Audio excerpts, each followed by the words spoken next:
الله أكبر الله أكبر.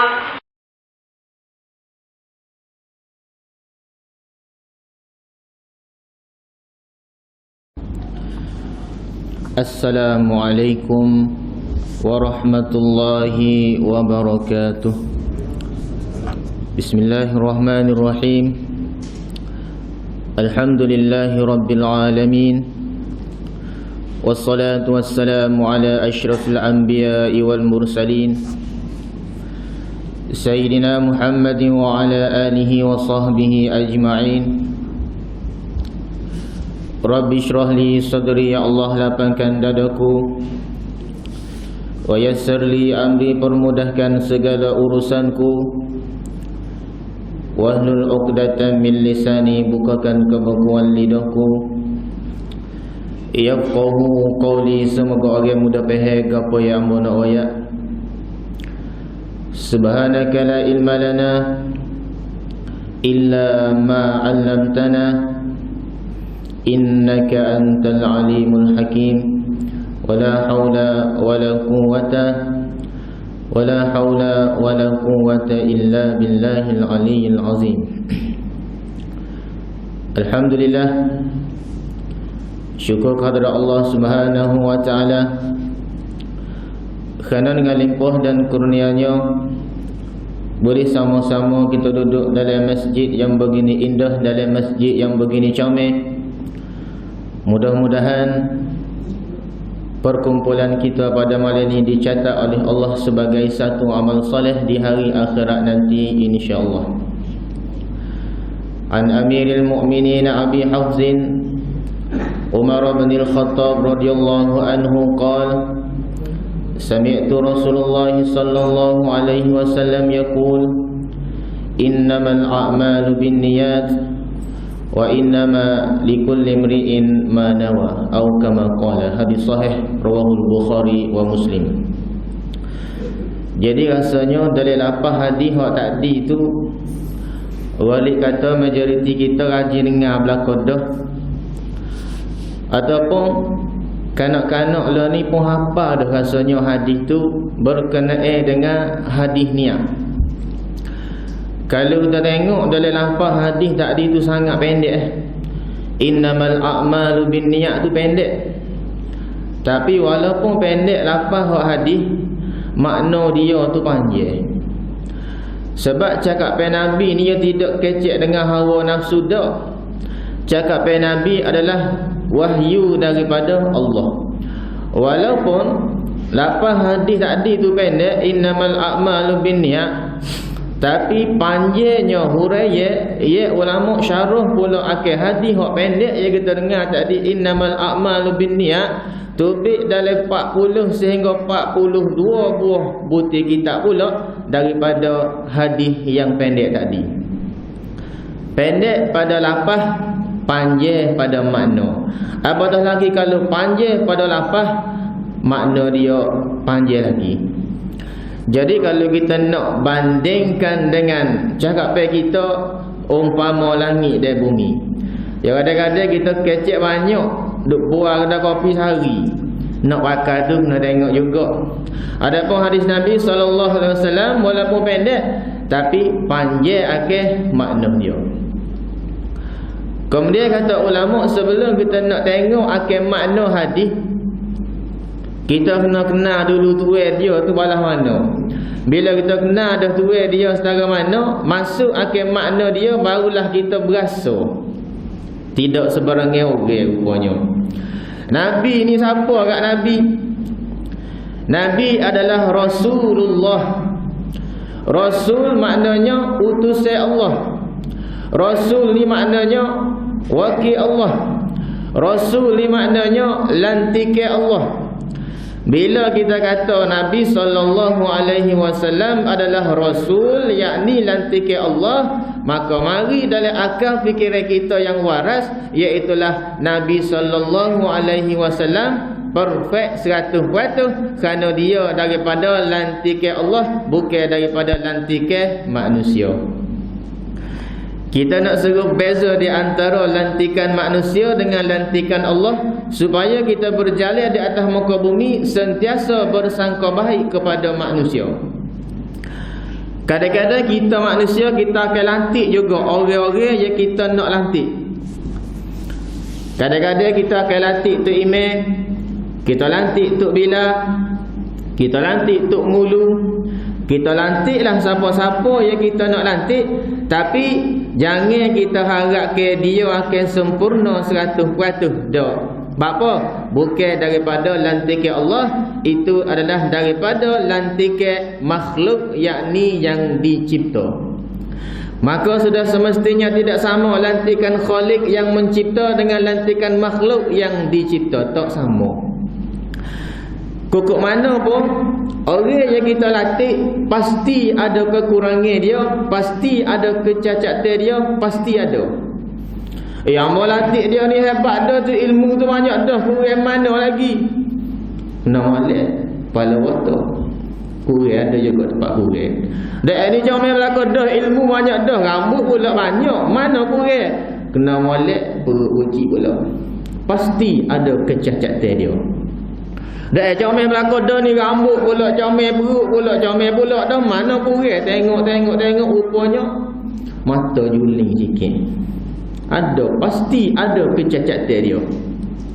Dah ni cukup lekat belaka dah ni, hang rasa ni perfect belaka dah orang hak amal latih. Mana lagi kurang? Kena molek tuai gelak sikit. Pasti ada kekurangan dia. Bila kita tahu dah, adapun kita boleh banding dah di antara lantikan Allah dengan lantikan manusia. Lantikan Allah perfect 100%. Lantikan Allah bersifat dengan sidik. Lantikan Allah bersifat dengan amanah, tabligh dan fatanah. Manakala lantikan manusia itu ada kalanya bersifat dengan sidik, ada kalanya bersifat dengan kazib, yakni pembohong. Bila kita boleh beza di antara lantikan Allah dengan lantikan makhluk, bila kita lantik dia, maka jangan kita harap kesempurnaan daripada dia. Maka tugas kitanya iaitulah menampung akan kekurangan orang yang kita latih. Maka dengan sebab itulah kita sentiasa bersangka baik dengan Allah, sekaligus kita akan bersangka baik dengan manusia, kerana kita tahu dah dia bukan daripada lantikan Allah. Kalau orang yang kenal dah Nabi SAW, maka dia tidak berani nak mengaku Nabi. Kalau adalah orang sini kampung Lunde, kalau adalah orang sini hak mengaku Nabi, tugas kita pergi dekat dia, teracium peluh dia tu bang lagu mana. Kalau cium peluh dia bang bodi ku apa tu bukan Nabi. Apa? Nabi lantikan daripada Allah, peluh Nabi bau wangi. Hebat. Nabi bukan sebarangan manusia. Nabi adalah manusia. Orang yang terjemah Nabi ni jenis manusia biasa, salah terjemah.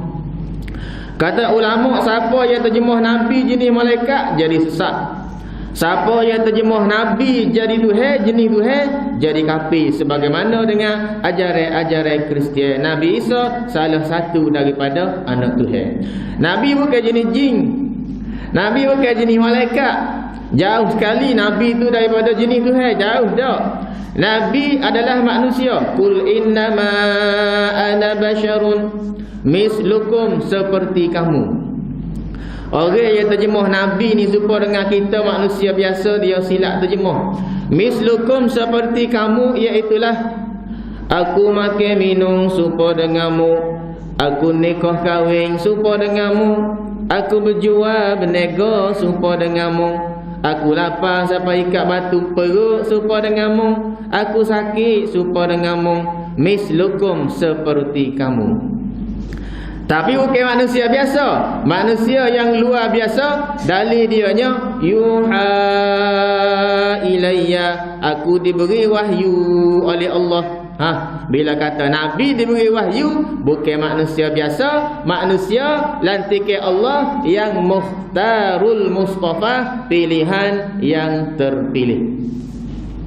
Setakat kita jadi timik, duk kita tahnik mulut-mulut baby, tak aja jumpa nama-nama hok Mukhtar, Mustafa, Aminah, Fatimah tak ada. Orang nak nama-nama hok model-model zaman dah ni. Jadi Nabi Mukhtarul Mustafa, pilihan yang terpilih. Nabi bukan manusia biasa, manusia yang luar biasa, maka tak boleh nak hina, tak boleh nak hina. Selipar boleh hudud sekali dalam kapur ni rasanya selipar tuk ngulu. Tak jatuh kapi kalau kita hina selipar tuk ngulu. Tapi tak boleh hina bersakut paut dengan batin tubuh Nabi sallallahu alaihi wasallam. Tak usah kata batin tubuh, nak hina selipar tak boleh dah. Nak hina sunnah dia tak boleh dah. Lepas daripada makan nasi, sunnah orang jilat jari. Jilat jari. Dia kata, jemaah mu jilat jari. Awak jangan ngoyak gitu. Hak ni jilat jari tu sunnah Nabi. Kalau dia mau tak sejilat, dia mau jangan hina lagu tu. Jilat jari apa lagu tu? Jemaah sunnah Nabi apa lagu tu? Tak boleh nak hina. Apatah lagi nak hina batin tubuh tak boleh. Nak hina sunnah dia pun tak boleh dah. Batin tubuh dia sama telah tak boleh nak hina. Kemudian kata ulama, kehebatan Nabi sallallahu alaihi wasallam tidak ada bandingnya di atas dunia. Tapi di akhir zaman lah ni, kehebatan pemimpin dunia kita tak boleh nak menafikan juga. Seumpama pemimpin Rusia hebat juga. Pemimpin Rusia nama apa? Kehebatan pemimpin Rusia, puting botol susu tu hebat dah. Tapi kehebatan puting botol susu kata ulama, dia hebat di negara dia. Bila dia melangkah pergi ke negara lain, kehebatan dia telah penghilang daripada diri dia. Itulah hakikat pemimpin dunia ni. Tapi baginda Nabi sallallahu alaihi wasallam adalah pemimpin seluruh umat manusia. Maka timbullah akhir perkataan, tidak kena maka tidak cinta. Bila kita kena, nescaya kita akan cinta kepada Nabi sallallahu alaihi wasallam. Innamal a'malu binniyat, sesungguhnya amalan itu dengan niat. Kata Syekh Ibn Hajar disebut dalam kitab Fathul Bari, sesungguhnya amalan itu dikira sah dengan niat.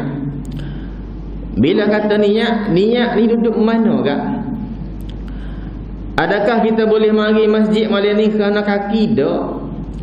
Adakah kita boleh mari masjid malam ni kerana tangis? Tak. Adakah kita boleh mari masjid malam ni kerana lutut? Tak. Adakah kita boleh mari masjid malam ni kerana akal dan fikiran kita? Tak. Tapi kerana sang raja yang bersarang di dalam niat. Niat itu umpama raja, anggota tubuh badan kita umpama rakyat jelata, ia akan menjalankan perintah daripada sang raja. Maka niat molek, walaupun amalan kita itu tidak seindah niat. Tak apa niat. Sebab Nabi kata, Ghalib kata orang mukmin itu, niat orang mukmin itu lebih indah daripada amalannya sendiri. Tak apa. Asalkan kita niat ke benda yang baik-baik, jangan niat benda yang jahat. Bila kita niat benda baik, boleh pahala. Buat sama telah boleh pahala. Niat benda jahat tak boleh. Bila kita buat ataupun kita setuh baru ditulis. Tidak ada istilah Tuhan itu zalim, kerana dia telah memberi pilihan kepada kita, sama ada nak buat benda baik atau nak buat benda jahat. Kita sapa di lampu merah, belah kanan ada masjid, belah kiri ada tempat belaga. Kita nak pergi belah mana kita boleh pilih. Nak pergi belah kanan boleh, tak boleh. Nak pergi belah kiri boleh, tak boleh juga. Tuhan itu tidak zalim. Tapi lain dah kalau dia pergi di lampu merah, belah kanan masjid, belah kiri pula pak belaga apa yang mutamu tak boleh nak kau nak suci jadi pergi ke pak belaga semua. Baru boleh kata Tuhan zalim. Tak. Allah itu tidak zalim, ia zalim diri kita sendiri, akan dibalas dengan gapo yang kita buat atas dunia. Buat benda baik boleh baik, buat benda jahat boleh jahat. Niat nak buat benda baik boleh pahala, buat sama telah boleh pahala. Niat nak buat benda jahat tak tulis, bila kita buat baru tulis. Bila sebut dosa dan pahala, syurga neraka ni ya barang gaib. Bila kata barang gaib, tak ada orang boleh nawak, tak ada orang tahu melainkan Allah. Itu keyakinan kita. Bila kata barang gaib, tak ada orang yang tahu melainkan Allah. Allah royak pula Nabi ada bagi gaib, bagi tak nampak kelih dengan mata. Nabi pula royak kita menjadi hadis. Kita yakin 100%. Kerana baginda Nabi SAW royak ada bagi tak nampak kelih dengan mata kasar ada. Satu hari Nabi jalan. Nabi singgah di 2 buah putih kubur. Nabi kata innahuma yu'azzaban wa ma yu'azzabani min kabir. Sesungguhnya 2 mayat dalam kubur ni sedang kena azab. Dia tidak diazab dengan sebab dosa besar. Ku atas batu nese 2 putih, kubur londe, kubur pasir mah, kubur kota baru. Kalau kita pergi tengok ku atas hanya nampak batu nese 2 putih. Tapi Nabi kata orang dalam tu sedang kena azab. Dia tidak diazab dengan sebab dosa besar. Nabi kata banyak ahli kubur dia kena azab. Bukan kata ki curi duit orang dak. Bukan kata ki bunuh orang dak. Bukan kata ki ragu anak orang dak. Amma ahaduhuma fayamshi fil ardi namima. Salah seorang daripada mayat dalam kubur ni dia kena azab. Dia pergi ke sana kemari, ke sana kemari, mengadu orang siapa jadi balah. Kerana dia panggil lalak bawa berita kosong tu ke fitnah batu api dan sebagainya. Dengan sebab dia 2 orang ni jadi balah. Dia pergi rumah Kak Moh. Dia kata Kak Moh, Kak Moh, apa? Kak nak royak kau Kak Moh tu. Kak Moh punggu tonggek, marah Kak Moh. Dia pergi pula rumah Kak nak weh. Ya apa lah. Kak Moh royak kata Kak nak tu mulut mucung. 2 orang ni balah kerana perbuatan dia. Dalam kubur nanti Nabi kata pasti dia kena azab dengan sebab dia duduk belaga orang. Hak tu mula. Tapi zaman lah ni ingat molek. Kita hak semaya bedah. Ingat molek. Jangan termasuk dalam golongan yang pertama ni, yang jenis belaga orang. Lebih-lebih lagi lah ni hak zaman moden kita ke guna telefon. Bila dia masuk sesebuah benda dalam telefon, kita tengok dalam komen tu beribu-ribu orang pakak duduk balah, pakak duduk fitnah, pakak duduk mengata satu sama lain. Kerana dia seorang supaya juga hak ni kata ulama. Dia duduk belaga orang, maka dalam kubur nanti pasti dia akan diazab. Wa amal akhar, dia kubur selagi Nabi kata orang yang kena azab, la yastanzihu anil baul. Dia kecing, tidak basuh kecing sebagaimana hak syarat nak. Bila dia kecing, dia basuh kecing, lepas daripada basuh kecing dia ambil air semaya. Dia semaya, lepas daripada dia semaya, dia rokok sujud tubik air kecing dalam semaya. Semaya dia tidak sah dalam kubur, dia kena azab. Lah, ingat kata ki bunuh orang, dok kerana air kecing je. Benda kecil tidak benda besar. Dia kecing tetapi dia tidak bersuci sebagaimana dengan hak syaratnya. Bila dia kecing, dia tidak berdahil, maka ia ismaya dia rokok sujud tubik air kecing. Jadi ulama usai bila kita kecing nak berhabis ke akhir air kecing kita, sunat kita berdahil. Berdahil tidak berdahil dengan mulut. Tak, berdahil dengan perut. Nak berdahil dengan perut, kita tarik nafas dulu. Kemudian kita berdahil, kita tolak dengan angin dalam perut kita supaya menjadi tekanan kepada air kecing kita. Lepas daripada kita berdahil, kita basuh. Ubat yang mujarab ulama besar tak siwi mari penyakit was-was dalam semaya. Lepas daripada kita kecing, celup tangan, adapun basuh ke tangan kita, renjih di maaf di depan kemaluan kita adapun depan kain sarung kita supaya berasa lembat sikit. Bila kita semaya rokok sujud berasa apa tu air semaya. Saya kata watak dah semaya ayah dia. Bata apa tu ayah hamba renjih tadi. Saya kata celaka aku tak lihat tipu juga dia ni. Ya ada ubat mujarab dia juga. Tak si biar kena tipu di setan. Baik, bagi hak tak nampak gelis dengan mata. Tapi Nabi kata dalam kubur ada orang yang sedang menerima nikmat, dia ada orang yang sedang menerima azab. Kerana kubur-kubur ni ada salah, ada kala satu kebun daripada kebun syurga, ada kala satu lubang daripada lubang api neraka. Ku atas tak nampak. Ada zaman gitu sekali Mak Saleh dia masuk alat dalam kubur, nak tengok pergerakan dalam kubur, kena molek alat tadi mampu gerah. Ya Mak Saleh dia bijak juga, tapi barang gaib dia tak ada nak ingat dengan akal dan fikiran dia. Baik, keyakinan kita tak ada orang yang tahu barang gaib melainkan Allah. Allah royak kepada Nabi, Nabi royak kepada kita ada barang gaib. Kita yakin, kita percaya kerana Nabi yang royak. Tapi kerana orang yang bernama manusia, lebih-lebih lagi tok bomo yang royak, kita jangan percaya. Dia sakit kaki, dia pergi jumpa dengan tok bomo, ayo su ya mu sakit kaki lah. Ayah suka kata, aku dah udah, ayah haji tak boleh tidur pukul 3 pagi lah dah.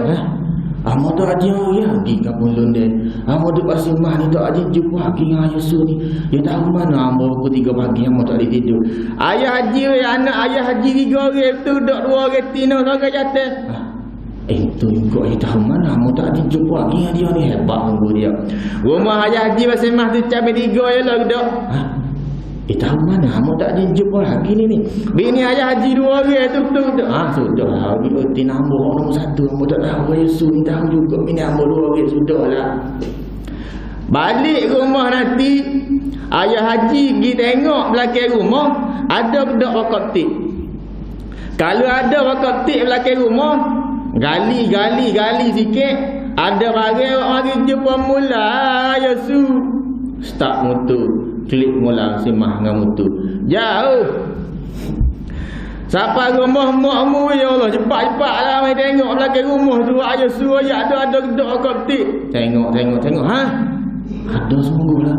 Makmu ya macam bicok kat mata tadi kita gali tu ada gapo ada gapo tu bawah koptik tadi gali kat. Gali. Balik belagung koptik. Tiba-tiba ada sebotol kecil. Ada hari lah hamba ni Mary. Aku kata dah oleh ni kita nak pergi jemaah ya semula ni. Oleh ni ada hari ni mah kita ni. 4 botol ada. Mari mula ya surana ayah haji. Ada hari ya su 4 botol hamba bagi. Hamba kata dah mari tengok 4 botol. 4 botol 100 botol ada. Ubah dia. Walik kata ingat molek bomoh tidak salah, nama tidak salah, yang salah kaedah dia guna tu lagu mana. Kalau semata-mata atas nama tak salah. Kalau tempat kita ni bomoh, iaitulah orang yang berubat secara tradisional, tetapi di Thailand bila disebut sebagai bomoh itu adalah doktor. Tempat kita ni doktor bomoh. Tapi di selatan Thailand bila kata sakit kat pergi bomoh lagi. Bomoh sana maknanya pergi hospital. Nama tidak salah, yang salah kaedah seseorang itu guna lagu mana. Ulama besar 10 perkara yang dia akan teka, 9 perkara boleh kata dia akan teka betul, yang ke-10 jangan percaya. Bila kita percaya rosak habis licin. Ngalah ayah surata tengok watak 4 watak ni, nak tahu dak apa ya awak ayah haji ni, nak tahu ayah surah hamba tak boleh. Hamba marah benar ni, orang buat hamba mari jauh bersimah nak tahu apa ya awak hamba sungguh nak tahu sungguh 200 ya. 4 watak 400 nak tahu nama 200 mana boleh tahu saja. Tak ada orang lain dah ni buat ayah haji ni. Apa ya Yesus kat moh sebelah rumah ayah haji buat tu. Kita percaya tu. Haji kerak tangan kita percaya. Sebab apa? Malaikat tadi dia teka betul belakang dah. Rumah kita cabai 3 dia teka betul. Anak kita 3 orang, 2 orang tino, 1 orang jatuh dia teka betul. Kemudian pula belakang rumah kita ada bakal tip betul juga. Kemudian pula anak kita, bini kita 2 orang siap teka betul belakang dah. Ngelah dia akan teka nama. Bila dia teka nama, nescaya 100% kita akan yakin dengan gapo yang dia teka, kerana malaikat tadi dia teka betul belakang dah. Hak yang ke-10, bila dia royak nama seseorang, jangan kita percaya. Kamu tu buat belah rumah, Kita zat mari dalam hati kita keyakinan. Aku kata dah, padalah duk ngita hamba pun. Hamba deki tu beli kereta baru, dia tak ada duit. Mai tak ada mesti cek tu. Lama hamba ramah jiran sebelah rumah kita tak tahu menahu, kita balas dengan dia, mati hidup mula tak baik lagi dengan jiran sebelah rumah kita. Ini sudah semestinya satu dosa yang sangat besar. Apa yang kita mustahak sangat nak tahu orang wajah kita. Sedangkan kita wajah ada kalimah la ilaha illallah, tidak ada Tuhan yang aku sembah melainkan Allah. Tak ada Tuhan mana yang kita sembah. Yang kita mustahak sangat nak tahu orang wak jahat kita. Tak si biar jadi serupa dengan burung lebar. Burung lebar diasah lidah oleh Tuhan dia supaya jawab salih bila orang mari bui salih di rumah dia. Tapi adakah burung lebar tahu akan makna salih? Tak tahu. Jadi kita tak si jadi seumpama dengan burung lebar. Bila kita kata dah la ilaha illallah, tidak ada Tuhan yang aku sembah melainkan Allah. Tak ada Tuhan sini kata ulama. Tak ada Tuhan yang boleh menghidupkan aku melainkan Allah. Tak ada Tuhan yang boleh mematikan aku melainkan Allah. Tak ada Tuhan yang boleh beri rezeki aku melainkan Allah. Tak ada Tuhan yang boleh sekat rezeki aku melainkan Allah. Tak ada Tuhan yang boleh cerahkan masa depan aku bukan siji melainkan Allah. Tak ada Tuhan yang boleh beri anak kepada aku melainkan Allah. Tak ada Tuhan yang boleh menurunkan hujan melainkan Allah. Tak ada Tuhan yang boleh jaga anak bini aku selepas daripada aku mati melainkan Allah. Tak ada Tuhan yang boleh jaga aku dan anak aku selepas daripada aku mati melainkan Allah. Tak ada Tuhan yang boleh menyembuhkan penyakit aku melainkan Allah. Tak ada Tuhan yang boleh beri penyakit kepada aku melainkan Allah. Tak ada Tuhan yang boleh beri manfaat kepada aku melainkan Allah. Tak ada Tuhan yang boleh bagi mudarat kepada kita melainkan Allah. Tiba-tiba orang buat kena kita. Bila kena kita, kata ulama, apa yang kita nampak orang, jangan nampak orang lain. Kemungkinan bila kena kepada kita, Allah izin. Bila Allah izin, dua perkara keyakinan kita. Yang pertamanya, Allah nak menghapuskan dosa kita selama mana kita masih berjalan di atas muka bumi Allah. Yang kedua pula, dia nak menaikkan akan kemuliaan martabat kita biar naik semakin tinggi. Keyakinan kita lagu tu. Jangan nampak orang lain nampak salah orang lain. Lepas tu kelebihan kalimah la ilaha illallah. Lakinu mautakum la ilaha illallah. Ajar orang yang nak mati di antara kita tu kalimah la ilaha illallah. Jangan ngucap. Ustaz malam ni boleh jangan ngucap sebab Nabi tak kata lakinu mautakum syahadah dak. Nabi kata lakinu mautakum la ilaha illallah. Ada orang yang nak mati pergi kat telinga dia la ilaha illallah. Jangan laju, jangan lambat. Bila ayah kita boleh kata dah kalimah la ilaha illallah, suruh budak-budak atas rumah biar duduk dia. Kerana dia telah selamat, dia boleh sebut kalimah terakhir man akhiru kalamihi la ilaha illallah dakhalal jannah. Lepas tu dia kita tengok orang yang nak mati tak ada nak mengucap kata tu imam. Hamba kita tengok orang nak mati tak ada nak mengucap. Sudahlah ya hamba. Apa sudahnya? Adakah orang mati boleh mengucap termasuk surga? Orang mati tak boleh mengucap termasuk neraka? Jangan ayat gitu. Kata ulama kena molek orang mati tak ada nak mengucap martabat lebih tinggi daripada orang mati yang boleh mengucap. Hak dia boleh mengucap tadi, hak tu cuma kelebihan kalimah la ilaha illallah. Tapi kena molek orang mati tak ada nak mengucapkan la ilaha illallah, martabat dia lebih tinggi daripada orang mati hak boleh mengucap. Dari dia cuba kita tengok orang duduk tengah perang, tiba-tiba jatuh bom mujahidin Islam jatuh bom, lepong macam lepung tak ada nak mengucap pada habuk, tapi martabat dia lebih tinggi daripada orang mati hak boleh mengucap. Ajar dia mengucap, ajar dia kalimah la ilaha illallah. Jangan ngucap yang nyayung lah, jangan ngucap. Kerana orang hak nak mati ni mari godaan kepada dia sangat dahsyat. Kata ulama, bila kita nak mati, nampak benda yang besar mari kepada kita, suruh mengaku dia tu Tuhan. Orang lain tak nampak, kita yang nampak. Kita nak mati pas ni tak nampak ni. Mari benda yang besar. Si pulai, aku ini adalah Tuhanmu. Kalau mu anggap aku ni Tuhanmu, aku masukkanmu dalam syurga Allah. Kita dalam keadaan ketakutan, kita dalam keadaan kepanikan, nescaya kita nak kepada kesenangan. Jangan ikut dia. Bila kita ikut dia, baliklah kita.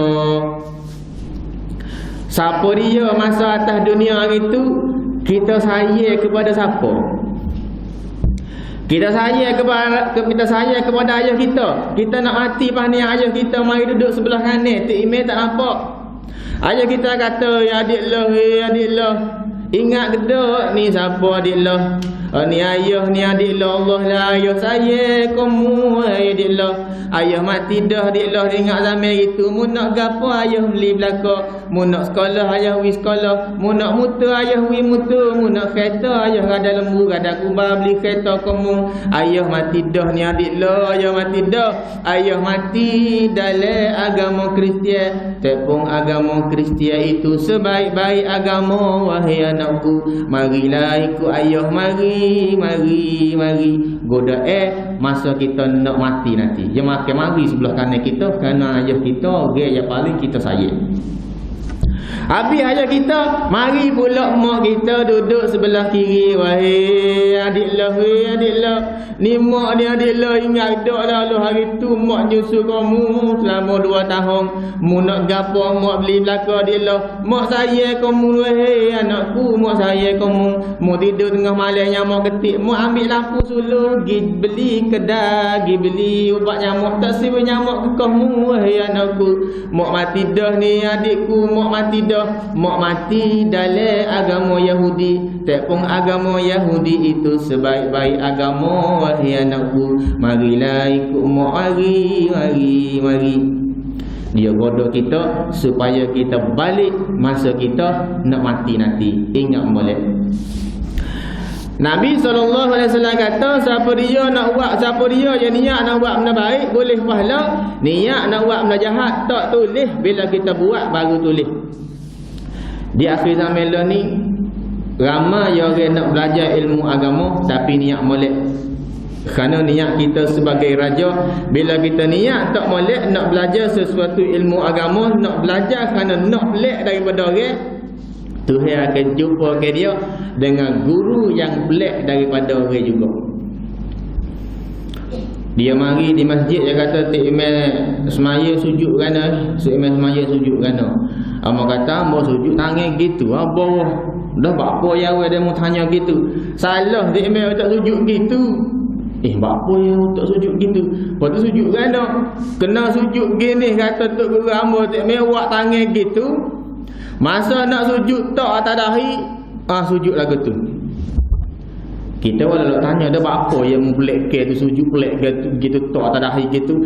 Dalam ni Tok Guru aku kata ada kalimah Allah. Bila dia jawab lagu tu, kita main-main lah. Ingat kata hebat sangat. Dia main bagi rekod gitu, kita kata dalam ni Tok Guru ada kata ada kalimah Allah dah. Ginilah mu klik balik jumpa Tok Guru mula. Mu kata bawah ni ada bagi tu, bawah ni ada bagi tu. Klik hanya Tok Guru mula, mari mula. Hak si pun nanya tak, dia klik tanya sungguh. Bila klik tanya sungguh, dia mari mula. Tik meh. Tok Guru hamba kata dalam ni ada kalimah Allah, bawah ni tak ada. Mungkin royak ke Tok Guru mu, mari di masjid mula kita belajar bab cingberuk semula. Merah lingo dia. Adakah dia akan pakai Quran hadis bila kita jawab kepada dia masa tu? Dah.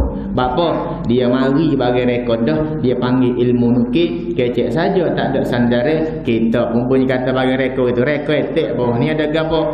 Padahal ada gas sekarang mu. Apa dak? Dia bagi rekod, kita balas dengan rekod juga. Ngelah-ngelah yang mai kata tak ambil hamba tak wajib mayat dah. Ya mana ya pelak ke hamba tak wajib mayat. Tok guru hamba baca ayat tak ambil ayat go. Wa'bud rabbaka hatta ya'tiyakal yakin. Hendaklah mu beramal ibadat kepada Tuhanmu wahai anak muridku sampai kepadamu yakin. Yakin dah? Yakin lagi mana tu guru? Yakin dah buat amal ibadat Tuhan? Yakin dah tak wajib mayat. Wa'bud rabbaka hatta ya'tiyakal yakin. Anak murid kau baru boleh hayat tak pergi kedai kopi jaja juga. Oh, aku tak wajib mayat. Apa? Wa'bud rabbaka hatta ya'tiyakal yakin. Kalau tengok dalam Quran tu sungguh dia terjemah lagu tu. Tapi sebab itulah kata ulama, nak masuk ke laut tak boleh nak masuk mana-mana nanti kita sesat. Kita berhajat kepada satu alat yang bernama kompas. Bila kita ada alat tadi yang bernama kompas, tak boleh nak masuk juga ke dalam laut kerana kita akan sesat. Berhajat pula kepada orang yang pandai tengok kompas, sama juga dengan ilmu agama. Tak boleh nak memandai-mandai, kena tanya para alim ulama. Niat nak buat benda baik boleh pahala. Niat nak buat benda jahat tak tulis, bila kita buat baru tulis. Dia jalan. Dia tengok ada duit depan, dia kata ya Allah, kau ni duit siapa dia hamba nak jatah kau dia ni. Niat baik kau niat jahat.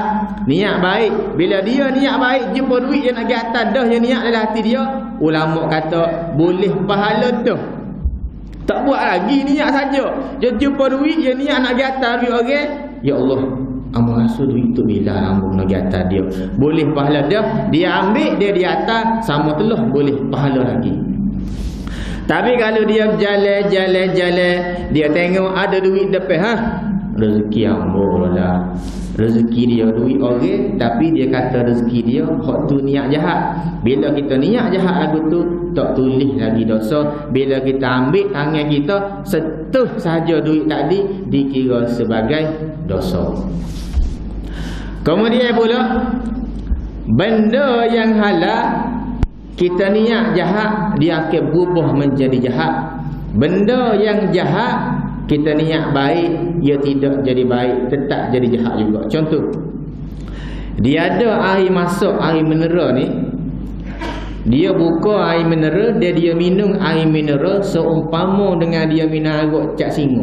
Dia minum air masuk ni halal lah. Dia minum walau kaya gitu, maka kata Syekh Ibn Hajar seumpama dia minum air, kerana dia telah niat ke benda baik tadi jadi jahat. Dia minum air masuk, dia niat walau kaya gitu gini, seumpama dengan dia minum air.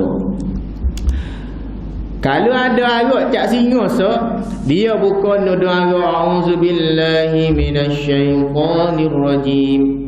Bismillahirrahmanirrahim. Ya Allah, aku minum arak cak singa ni kerana-Mu, ya Allah, tidak kerana siapa-siapa. Gok minum arak tetap tidak berubah haram, tetap haram. Jadi niat molek dalam kehidupan kita kerana niat itu umpama raja dalam tubuh badan kita, anggota tubuh badan kita umpama rakyat jelata. Niatlah walaupun amalan kita tidak seindah niat, kita niat sebagaimana kita sebut dalam semaya, inna salati, sesungguhnya semayaku, wa nusuki, ibadahku, wa mahyaya, hidupku, wa mamati, dan matiku, lillahi rabbil alamin. Kemudian akhirnya mau nak sebut satu kisah seekor burung merpati. Kita ikat kaki dia dengan tali, kita bubuh dalam kotak, kita bubuh makanan sikit, kemudian kita tutup kotak tadi. Tutup rapat. Kita tutup burung merpati tadi selama 7 hari 7 malam. Hari ke-8 kita buka kotak tadi, nescaya burung merpati yang ada dalam kotak tadi akan terbang dengan bebas sekali. Ternyata ahli petai burung merpati akan mari semula dalam kotak tadi kerana dia yakin 7 hari 7 malam kita kurung dia, ada lagi makanan dalam kotak tadi. Sedangkan kita diikat oleh Ramadan selama 30 hari 30 malam. Adakah habis Ramadan amalan kita tak lekat serabut? Tak kena. Biarlah habis Ramadan lebih baik daripada sebelum Ramadan, itu yang terbaik. Tak boleh lebih baik. Biarlah kita bertahan amalan kita sebagaimana dalam bulan Ramadan. Jangan kita jadi lebih jahat daripada sebelum Ramadan. Kerana kita pergi di mana-mana, orang ramai salah faham. Dia ingat kata kita puasa sebulan baru ni, dia ingat kata bulan Ramadan ni bulan beramal, salah. Bulan Ramadan bukan bulan beramal, bulan Ramadan bukan bulan semaya banyak, bulan Ramadan bukan bulan baca Quran, bulan Ramadan bukan kata bulan mari sujud amal-amal dah. Bulan kita nak beramal sebelah bulan hak lain dah. Sebelah bulan hak lain kita beramal, masuk sahaja bulan Ramadan, tambahkan amal kita sebagaimana yang kita beramal dah selama sebelah bulan hak lain. Sebelah bulan hak lain katakan kita boleh derma sebanyak sekian, masuk bulan Ramadan naikkan sikit amalan kita jadi lebih daripada sekian. Lepas tu bulan Ramadan bukan bulan beramal. Kalau kita anggap sahaja bulan Ramadan ni bulan mari sejid, bulan Ramadan ni bulan mari subuh berjemaah, bulan Ramadan ni bulan baca Quran, bulan Ramadan ni ramai-ramai mari sejid, habis sahaja bulan Ramadan ternyata masjid akan jadi kosong. Hak ni satu kesilapan yang sangat nyata. Kerana habis Ramadan sahaja sepatutnya amalan kita biarlah semakin meningkat, tak boleh meningkat, biarlah bertahan, jangan menjadi semakin jahat daripada bulan sebelum Ramadan. Mudah-mudahan Ramadan kita tahun ni Allah Ta'ala terima. Ni boleh selepas daripada bulan Ramadan, para ulama salafus soleh dia berdoa supaya Tuhan terima ke Ramadan dia tahun ni. Ni bulan sebelum daripada Ramadan dia berdoa supaya Tuhan jumpakan dia pula dengan bulan Ramadan. Mudah-mudahan Allah jadikan Ramadan kita tahun ni sebagai satu amal yang diterima oleh Allah. Mudah-mudahan menjadi satu amal yang akan dicatat sebagai satu amal soleh di hari akhirat nanti. Wabillahi taufiq wal hidayah. Wassalamualaikum warahmatullahi wabarakatuh. A'udzubillahi minasyaitonir rajim. Bismillahirrahmanirrahim. Alhamdulillahi rabbil alamin, wassalatu wassalamu ala asyrafil anbiya'i wal mursalin sayyidina Muhammadin wa ala alihi wa sahbihi ajma'in. Allahumma rabbana atina fid dunya hasanah fil akhirati hasanah wa qina azabannar. Wa sallallahu ala sayyidina Muhammadin wa ala alihi wa sahbihi wa sallam. Walhamdulillahi rabbil alamin.